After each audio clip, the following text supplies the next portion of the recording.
Society is just not aware anymore. If you walk through the city, you see nobody is paying attention anymore.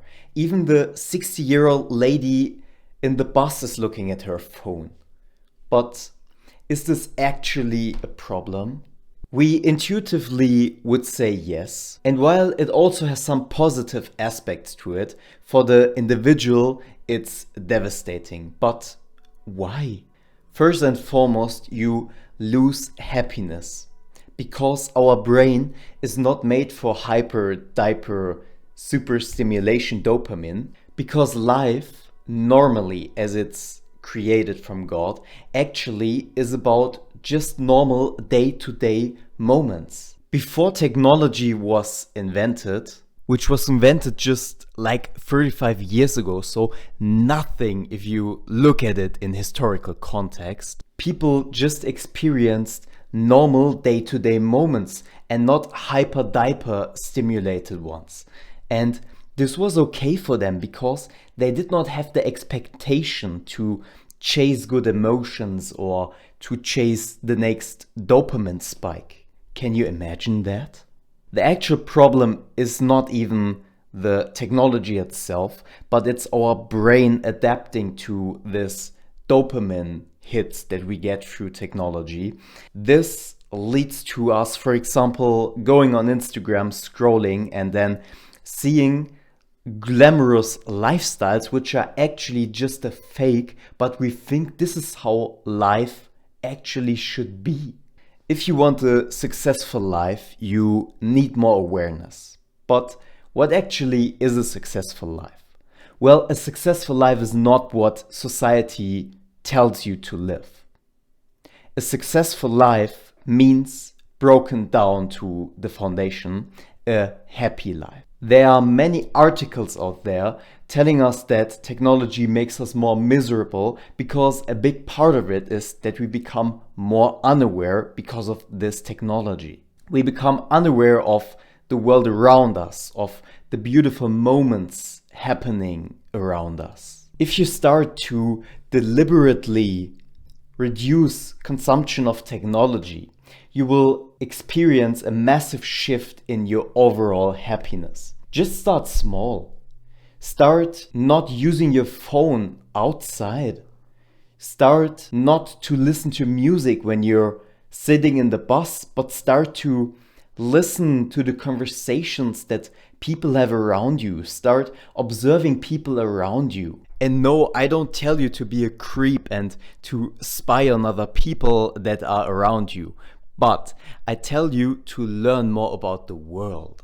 Because when you're listening to people around you, for example, or you're observing people, what happens is that you actually learn to read the body language of people more. You get more information because you hear what people talk about. You get more repetition in reading people's micro expressions, and by this you become socially better.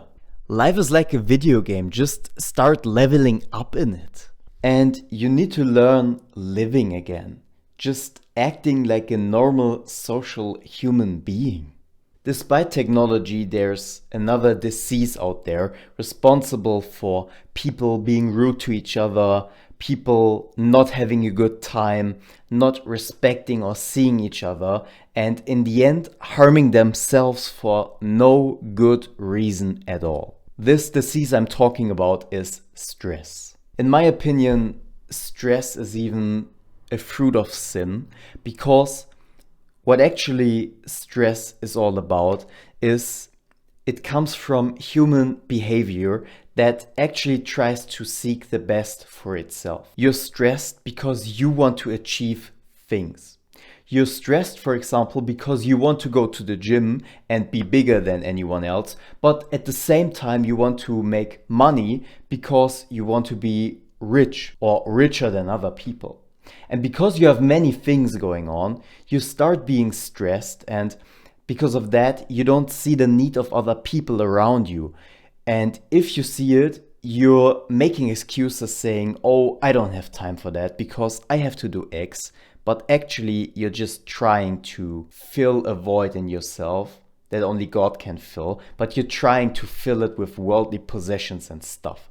This is why I think this performance stress, as I call it, is even the fruit of sin. But if you want to be more aware, you need to reduce your pace, because society just has gotten so fast these days.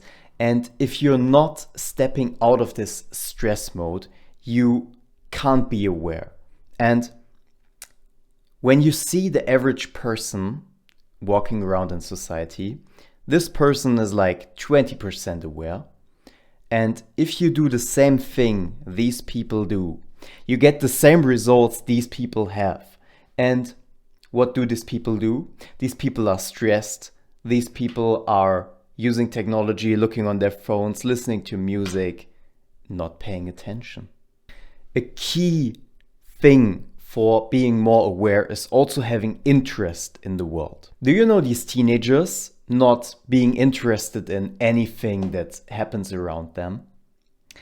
Those teenagers are mostly the kids that are just hanging on their screens, on their phones, and are not paying attention to anything. They are not interested into the world, and this is actually a vicious cycle because they're not interested in the world. So that leads them to be more on their phones. And being more on your phone actually leads to being less interested in the world. So it just gets worse and worse and worse. But it's actually a decision. You decide to become more interested in the world. And by this, your phone actually holds you back, because you cannot be interested in the world and learn things while you're on a flat screen in front of your face. So if you grow step by step into this identity of being interested in the world around you, you start being more interested, which leads you automatically to not wanting to use your phone that much anymore. Oh boy, I tell you, awareness is so underrated. Like, every good thing these days is underrated, because the best things are not connected to hyper super stimulus dopamine, and that makes them seem so boring. But actually, you already know which things are good. You know, for example, the things the Bible talks about.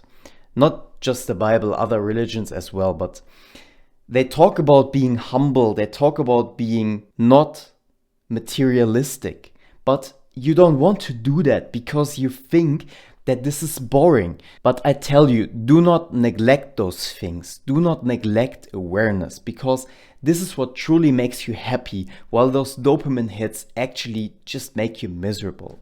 So don't be a start acting out the right things. You already know which are necessary to live a good life. And in the end, it will pay off for your happiness. And yes, you want to be happy.